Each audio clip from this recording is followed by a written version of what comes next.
jumlah bangsa Israel. Silakan Jos, waktu dan tempat dipersilakan. Baik, terima kasih Saudara Bertus. Selamat malam, begitu luar biasa ya tadi ya. Tadi 2 poin yang sudah di-sharingkan oleh Bertus. Sekarang saya akan mencoba untuk bantu sharing tentang bangsa Israel yang bertambah banyak. Jadi kita bisa lihat nih di ayat di bab 1 sampai 5 bab 1 ayat 5 sampai 7, sorry. Jadi kita bisa melihat bahwa awalnya ini jumlah keturunan yang diperoleh Yakub ini berjumlah 70 orang saja. Kemudian setelah Yusuf meninggal, tiba-tiba pada ayat 7 tahu-tahu dikatakan bahwa orang-orang Israel beranak cucu dan tak terbilang jumlahnya. Mereka bertambah banyak dan dengan dahsyat berlipat ganda sehingga negeri itu dipenuhi mereka. Jadi dari 70 orang tahu-tahu menuhin Mesir gitu ya istilahnya sih ya. Dari yang hanya sekadar pendatang saja, karena bukan orang Mesir ya. Terus tahu-tahu tiba-tiba penuh aja. Jadi udah kayak emang bisa bilang bangsa sendiri ya istilahnya. Nah, pertanyaannya siapa sih sebenarnya yang berperan dalam pertumbuhan jumlah bangsa Israel? Kira-kira siapa nih, Bapak Ibu teman-teman semua? Coba ditulis di chat mungkin, iseng-iseng aja, nebak aja siapa gitu. Tentunya kalau Tuhan ya memang ya, maksudnya kan semua rencana Tuhan maksudnya. Ya maksudnya ditanyakan tuh maksudnya rencana Tuhan ini mewujud melalui perantaranya siapa? Manusianya siapa nih? Belum ada jawaban. Atau mungkin langsung saya jawab. Oke. Tidak ada ya. Oke. Mungkin atau Mu'ala udah jelas ya, jadi nggak perlu jawab. Wah, Bro Christian mengatakan Yusuf. Apakah ada jawaban lain lagi? Oke. Yehuda. Yehuda, tahu-tahu ada Yehuda nih. Wah. Oke. Ini deh. Jadi benar banget kata Bro Christian. Jadi sebenarnya yang berperannya itu tuh sebenarnya Yusuf nih. Ya, tadi Tristan jawab Yehuda, tapi kurang tepat ya Tristan ya. Jadi sebenarnya yang kenapa bisa bertambah banyak ini Yusuf. Nah, kok bisa? Gimana ceritanya bisa bertambah banyak? Oke. Jadi kalau kita trace back lagi ke kejadian ya, teman-teman ya. Jadi pada kejadian 47 ayat 6 dan 47 ayat 11 sampai 12 itu dikatakan bahwa Yusuf ini menempatkan ayah dan saudara-saudaranya ini pada tempat yang terbaik di negeri ini. Jadi dikatakan bahwa tunjukkanlah pada ayahmu dan kepada saudara-saudaramu tempat menetap di tempat yang terbaik dari negeri ini, biarlah mereka diam di tanah Goshen. Di tempat di 47 juga dikatakan bahwa di tempat yang terbaik di negeri itu gitu. Dan dikatakan bahwa Yusuf memelihara ayahnya, saudara-saudaranya dan sisi rumah ayahnya dengan makanan menurut jumlah anak-anak mereka. Jadi kalau kita coba pahami dengan bahasa sekarang, bisa dibilang gizinya cukup, teman-teman. Nggak kurang gizi gitu. Jadi implikasinya atau akibatnya berarti anak-anak cucu-cucunya semua itu tumbuh dengan sehat gitu. Akibat tumbuh dengan sehat berarti kan mereka juga bisa beranak cucu juga ya, dengan sehat juga itu istilahnya. Makanya bisa bertambah banyak. Nah, coba next lagi. Nah, jadi ya bisa dikatakan bahwa ya dari 70 jiwa ini karena sudah apa ya, ditempatkan di tempat yang terbaik maksudnya dan dijaga gizinya lah istilahnya kalau anak sekarang itu jaga gizinya dan semua perlengkapannya semua, akhirnya orang-orang Israel beranak cucu dan tak terbilang jumlahnya. Dan kejadian ini bertambah banyak sebanyak itunya itu setelah Yusuf meninggal. Jadi bisa dibilang bahwa Yusuf tuh meninggalkan warisan yang sangat berharga bagi orang-orang Israel. Ini. Jadi iya, jadi Yusuf tuh maksudnya setelah ya meninggal, dan maksudnya kan itu kan tetap masih menetap di tanah Goshen ya teman-teman. Dan maksudnya masih tetap punya gizi dan semacamnya semua, makanan terjamin semua untuk setiap anak-anak dan cucunya gitu ya. Itu makanya bisa ini. Jadi ini mirip lah dengan perkataan di Amsal kalau nggak salah ya. Coba kalau nggak salah di Amsal ya. Next.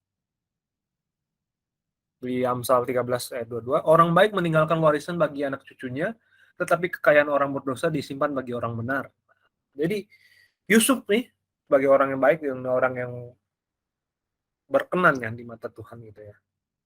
Maksudnya kan dia sudah melalui proses sedemikian banyaknya sampai kemarin kita kan berbab-bab kita melihat perjalanan Yusuf dari ya dijual terus dia masuk penjara dan apa semuanya diproses Tuhan menjadi orang yang luar biasa itu. Dia meninggalkan warisan bagi anak cucunya. Sekarang mungkin pertanyaannya bagi kita ya, yang ini nggak usah dijawab ya, maksudnya untuk setiap kita aja. Maksudnya untuk mungkin bagi yang udah punya anak ataupun mungkin yang ada yang udah punya cucu mungkin ya, atau mungkin kayak saya ya mungkin baru punya ponakan gitu ya istilahnya. Udah ada udah ada generasi selanjutnya gitu ya istilahnya. Sebenarnya gimana sih, apa sih warisan yang kita coba tinggalkan gitu? Warisan mungkin warisan materialnya, atau mungkin yang lebih penting lagi ada warisan rohaninya, apa yang mau kita tinggal. Lalu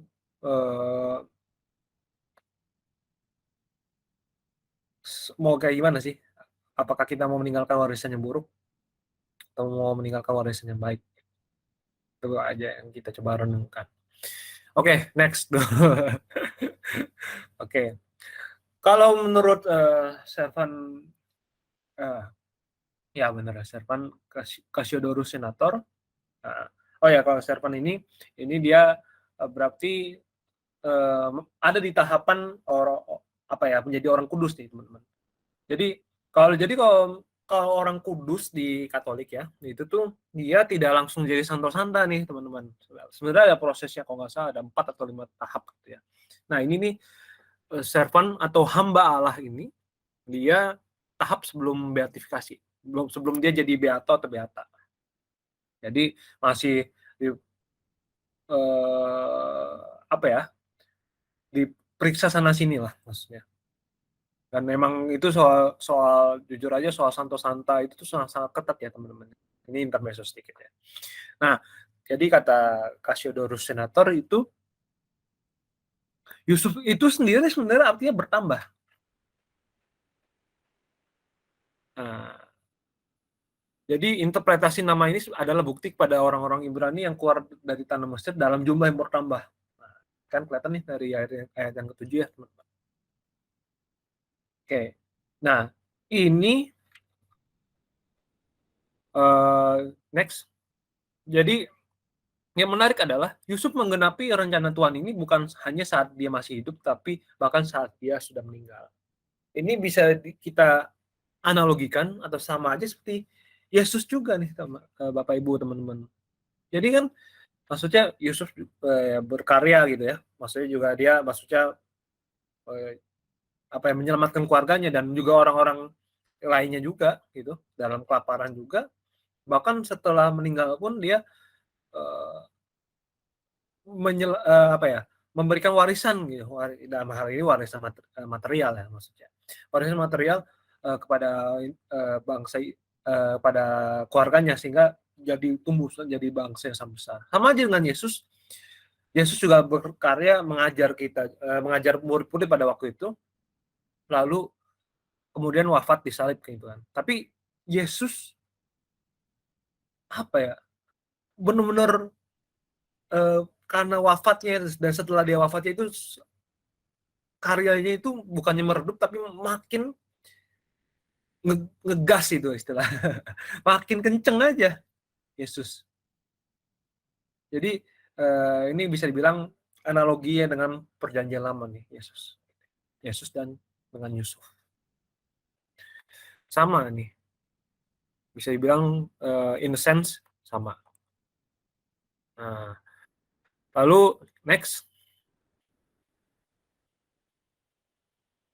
Jadi kalau menurut Santo Caesarius dari Arles, jadi bahkan setelah Yusuf meninggal nih, mereka dikatakan bertambah banyak dan dengan dahsyat berlipat ganda. Lalu juga kita lihat di Yusufnya kita ya, alias Yusuf perjanjian baru alias Yesus nih di dalam Kristus Tuhan itu digenapi dalam kebenaran.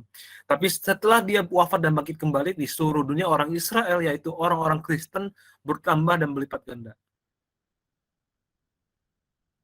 Ya zaman dulu kan maksudnya memang masih sedikit ya orang Kristen, maksudnya mungkin cuman sekian, katanya sih cuman baru ratusan atau puluhan saja katanya kalau nggak salah.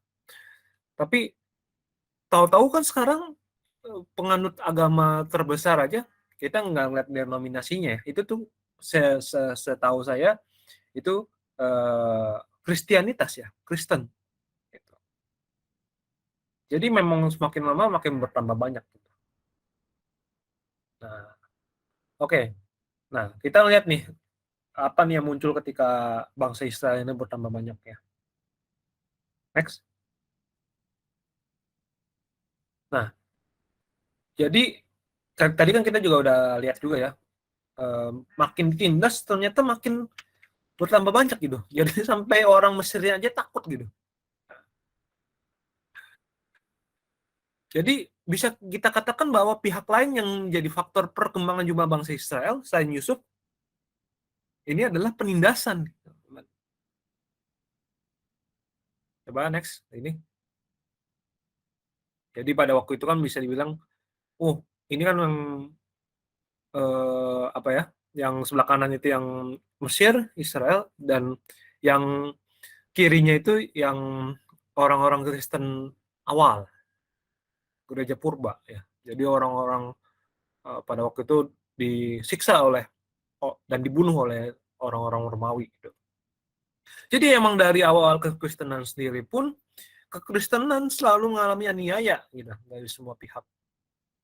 Dari pihak Yahudi, dari pihak Yunani gitu ya. Atau juga dari pihak Romawi yang paling parah ya. Ini kan bisa lihat teman-teman, ini ada salib ya itu ya. Dan itu masih banyak metode-metode lainnya sebenarnya teman-teman untuk ini. Tapi apa yang terjadi? Ditindas gitu ternyata malah makin kencang aja, makin banyak gitu. Nah, coba next sekaligus. Ini ternyata kekristenan malah makin bertambah banyak gitu. Akhirnya sampai ya kaisar-kaisar kan sebelum tahun 313 itu kan kaisar-kaisarnya pada menyiksa ya semua. Itu kalau nggak salah yang paling parah tuh Kaisar Nero kalau nggak salah. Sampai ada Kaisar Konstantinus ya kalau nggak salah. Kaisar ya Konstantinus yang pertama itu sampai akhirnya pada tahun 313 Masehi itu sampai akhirnya menjadi seorang Kristen. Dan untuk pertama kalinya agama Kristen itu akhirnya diterima oleh orang Romawi dan menjadi agama resmi gitu istilahnya. Jadi bisa dibilang mungkin negara Kristen pertama ya mungkin ya kalau ini. Atau paling nggak yang secara sejarah yang mencatat gitu ya. Jadi yang sehingga akibatnya gara-gara udah bergabung dengan jadi ya diakui oleh negara dan bahkan menjadi negara resmi, kaisarnya aja juga orang Kristen, akibatnya makin misionarisnya bisa makin kemana-mana. Ini kalau mungkin kalau teman-teman pengen lebih tahu lagi kita bisa lihat di sejarah gereja. Tapi ya mungkin kalau teman-teman lihat ini mungkin kan kayak jadul banget ya. Ini kan mungkin 300 Masehi kan jauh banget ya dibandingkan sekarang. Coba mungkin kita coba pakai yang agak barunya nih. Agak barunya ini kita ngelihat kalau teman-teman lihat ini ada foto ya, Santo Andreas Kim Tae-gon. Nah, ini juga salah satu nama gereja juga kalau nggak salah di Jakarta. Jadi waktu itu Santo Andreas ini, Kim Tae-gon ini dia yang pertama kali masuk, salah satu yang awal lah, paling nggak awal masuk yang ke misionaris Katolik ke ini, ke Korea.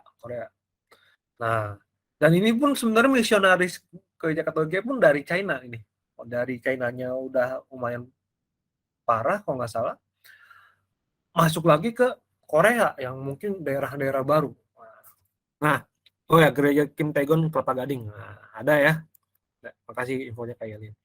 Nah, dan pada waktu itu, pada tahun 1791 sampai 1888 itu jadi ada penganiayaan besar terhadap kekristenan termasuk terhadap gereja Katolik. Dan maksudnya ini Santo Andreas Kim Tae-gon dan 103 martir Korea yang dikanonisasi oleh Paus Santo Yohanes Paulus II. Jadi itu. Jadi sama aja pada zaman itu sebelum kita menikmati Korea Selatan yang sekarang gitu ya istilahnya. Pada waktu itu tetap aja maksudnya ada martir juga. Dan maksudnya penyiksaan selama kurang lebih tadi 100 tahun. Tapi akhirnya Korea Selatan, Korea dalam hal ini Korea Selatan ya sekarang itu akhirnya bisa menerima kekristenan gitu. Coba next. Jadi meskipun memang masih banyak yang tidak beragama ya, atau mungkin tidak mengasosiasikan diri dengan agama ya, religion. Ini kalau kita lihat, kita gabungin deh antara Protestan dan Katoliknya itu kira-kira ada 27%. Kalau paling nggak secara yang menganut agama ini salah satu yang mayoritas gitu istilahnya mah. Jadi dari yang 100 tahun disiksa, dikejar, dibunuh dan semacamnya, akhirnya sampai menjadi suatu agama yang banyak dianut juga. Gitu. Nah, ini ada berapa presiden Korea. Nah, ini Kim Dae-jung yang dengan nama baptisnya Thomas More, Moon Jae-in yang namanya Timothy, satu lagi ada juga satu lagi next. Satu lagi Yoon Suk Yeol, kalau nggak salah cara bacanya gitu atau gimana. Saya kurang ahli sebenarnya kalau bahasa-bahasa Korea ini. Nah, dengan nama baptisnya Ambrose ya, 2022 sampai sekarang. Ini presiden yang sekarang. Jadi dari yang dari yang disiksa, dikejar sampai ada presiden Katolik gitu. Nggak kebayang ya, mungkin zaman pada waktu itu mungkin juga orang-orang Kristen awal-awal di Korea juga nggak kebayang, tapi akhirnya puji Tuhan dengan karya mereka semua, ternyata akhirnya kekristenan pun juga bertumbuh juga di Korea gitu ya. Di sini dalam ini Korea Selatan. Jadi coba next lagi. Jadi makin ditindas makin bertambah banyak dan berkembang mereka tadi ya. Dan Paulus sendiri sudah mengatakan bahwa kita malah bermegah juga nih dalam kesengsaraan kita di dalam surat Roma. Karena kita tahu bahwa kesengsaraan itu menimbulkan ketekunan menimbulkan tahan uji, dan tahan uji menimbulkan pengharapan, dan pengharapan tidak mengecewakan karena kasih Allah telah dicurahkan di dalam hati kita oleh Roh Kudus yang telah dikaruniakan kepada kita. Jadi malah kesengsaraan dan salib itulah yang kemegahannya kita.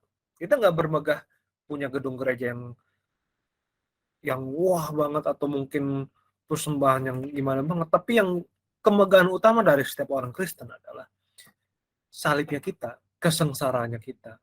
Karena dari kesengsaraan itu muncullah maksudnya kedisiplinan, ketekunan, tahan uji, pengharapan yang sungguh-sungguh berasal daripada Allah. Dan Yesus sendiri sudah mengatakan bahwa berbahagialah orang yang dianiaya oleh sebab kebenaran, karena merekalah yang mempunyai kerajaan surga. Berbahagialah kamu jika karena kamu karena aku kamu dicela dan dianiaya dan kepadamu difitnahkan segala yang jahat. Bersukacita dan bergembiralah karena upahmu besar di surga. Karena sebab demikian juga telah dianiaya nabi-nabi yang sebelum kamu. Jadi memang Yesus sendiri sudah ngomong dalam banyak kitab loh. Maksudnya dalam banyak ayat gitu ya, teman-teman. Ini nggak cuma salah satu ayat aja ini. Jadi memang Yesus sendiri ya, mungkin teman-teman juga pernah dengar juga yang dunia akan membenci kamu karena ya kalau bahasanya saya berarti karena kamu udah milik saya gitu. Kamu bukan milik dunia. Dan masih banyak hal lainnya juga. Dan nabi-nabi yang zaman dulu kan pada dikejar-kejar juga loh, teman-teman. Dan ada beberapa juga dibunuh juga. Tapi akhirnya yang kita kejarnya apanya sih? Kemegahan di dalam Allahnya. Upah kita di surga. Itulah yang kita sebagai orang Kristen, kita sebagai orang Katolik, diharapkan punya tanuji yang seperti demikian.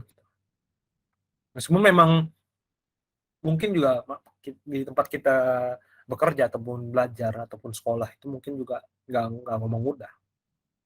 Mungkin ada yang di sini yang mengalami persekusi ya istilahnya, yang entah langsung ataupun tidak langsung. Ya saya tidak tahu ya, tapi mari kita mencoba untuk membangun orang Kristen yang tahan uji, yang tahan mati, karena berharap dalam Allah. Lalu gimana nih teman-teman semua? Mungkin kan kita orang lihat orang Kristen, wah begini dan semacamnya. Mungkin yang lihat baik-baik ya, tapi gimana sih, apa sih yang mesti kita? Kadang kan mungkin orang nggak tahu ya di balik itu ada apa aja. Mungkin nggak tahu ya kalau misalkan ternyata banyak hal yang mesti kita korbankan, banyak hal yang mesti kita latih, banyak hal yang mesti kita kerjakan. Apakah kita hanya ingin senang-senangnya aja? Apakah kita hanya ingin kemegahannya, yang kemegahannya bukan kemegahan yang sesungguhnya ya? Begitu saja kah? Atau kita sungguh-sungguh mau menerima Kristianitas yang sejati? Untuk kita renungkan. Oke, jadi kalau dari ini ya, dari yang tadi ini, kita bisa dapatkan bahwa Yusuf menggenapi rencana Tuhan bukan hanya saat dia masih hidup, tapi bahkan saat dia sudah meninggal. Yusuf meninggalkan warisan yang sangat berharga, sehingga sekalipun dia sudah meninggal, dia masih dapat memberi makan orang-orang Israel. Seperti bangsa Israel dan kekristenan yang justru semakin berkembang saat penindasan, seringkali kita juga justru lebih berkembang, tahan uji, tekun, dan semakin berharap ketika dalam kesengsaraan. Oke, selanjutnya. Jadi sekalian saya juga ini juga. Jadi kalau tadi kita pas yang di poin pertama dan kedua, kita belajar tentang kesejarahan kitab Keluaran. Jadi kemungkinan Firaun yang tidak mengenal Yusuf itu adalah Sekenenre Tao atau Mose. Kemungkinan atau Firaun saat Musa memimpin bangsa Israel keluar dari Mesir adalah Moses pertama, dan juga teori yang mengatakan bahwa Firaun Keluaran adalah Moses pertama dapat menjelaskan banyak peristiwa yang terjadi di kitab Keluaran. Lalu tentang Musa, kita mendapatkan bahwa kebohongan yang dilakukan oleh para bidan bukan untuk dipuji atau apalagi ditiru, tetapi karakter mereka yang berbelas kasihan layak untuk dipuji dan ditiru. Keterlibatan perempuan di balik layar yang memberikan dampak yang sangat besar dalam keselamatan Musa, bahkan keselamatan bangsa Israel. Musa lebih memilih meninggalkan kenikmatan istana Firaun demi kebenaran karakternya yang membela orang yang tertindas. Ya, lagi. Dan lagi mengenai bangsa Israel yang bertambah banyak, kita melihat bahwa Yusuf menggenapi rencana Tuhan ketika dia hidup dan ketika dia sudah meninggal. meninggalkan warisan yang sangat berharga sekalipun. Jadi meskipun sudah meninggal, dia masih dapat memberikan makan pada orang-orang Israel. Dan seperti bangsa Israel dan kekristenan yang justru semakin berkembang saat penindasan, seringkali kita juga justru lebih berkembang dan uji tekun, semakin berharap ketika dalam kesengsaraan. Oke, demikian pada malam hari ini, karena waktunya juga sudah lewat nih ya, 10 menit tadi. Jadi kita cukupkan ya di sini. Oke, saya kembalikan kepada Leo. Ya, terima kasih Pak Jos. Selanjutnya ini ada beberapa pengumuman. PDF materi Jazz Hope dapat diakses dalam Bitly materi Jazz Hope. YouTube rekaman juga ada di YouTube kita dan Instagram houseof.place. Pengumuman setiap Jumat kita akan ada Rosario, setiap Selasa Miracle Room, Kamis minggu depan berarti ya persekutuan doa online, dan Sabtu 30 Juli persekutuan doa offline. Kita lagi pada tanggal 21 Juli kita akan bicara mengenai kitab Keluaran dari bab 2 sampai bab 4, Musa diutus Tuhan. Mari sebelum kita akhiri kita berdoa. Dalam nama Bapa dan Putra dan Roh Kudus. Amin. Tuhan Yesus, melalui kuasa Roh Kudus, hadirlah pada masa laluku sementara aku tidur. Sembuhkanlah segala luka dalam batinku yang pernah kualami. Luka karena kurang kasih sayang dari orang tua dan sesama. Luka karena pengkhianatan, luka karena penolakan, luka karena pelecehan, dan luka karena penghinaan. Biarlah dengan darah-Mu Kau jadikan aku utuh kembali. Semua hubungan persaudaraan yang sudah rusak dengan keluargaku maupun dengan saudaraku, sembuhkanlah ya Tuhan. Dari segala ketakutan, kecemasan, kegelisahan, keputusasaan, sembuhkanlah aku. Hadirlah aku ya Tuhan, supaya aku bisa mengampuni diriku sendiri, mengampuni sesamaku, mengampuni situasi yang menyakitkan. Bantulah aku ya Tuhan yang ada dalam hidupku, dan isilah hatiku dengan kasih-Mu dalam tidurku malam ini. Terima kasih Tuhan, dan berkatilah aku. Amin. Bapa kami yang ada di surga, dimuliakanlah nama-Mu, datanglah kerajaan-Mu, jadilah kehendak-Mu, atas bumi seperti dalam surga. Berilah kami rezeki pada hari ini, dan ampunilah kesalahan kami, seperti kami pun mengampuni yang bersalah pada kami. Masukkan kami dalam pencobaan, tapi bebaskanlah kami dari yang jahat. Amin. Salam Maria, penuh rahmat, Tuhan sertamu. Terpujilah engkau di antara wanita, dan terpujilah buah tubuhmu Yesus. Santa Maria, Bunda Allah, doakanlah kami yang berdosa ini sekarang dan waktu kami mati. Amin.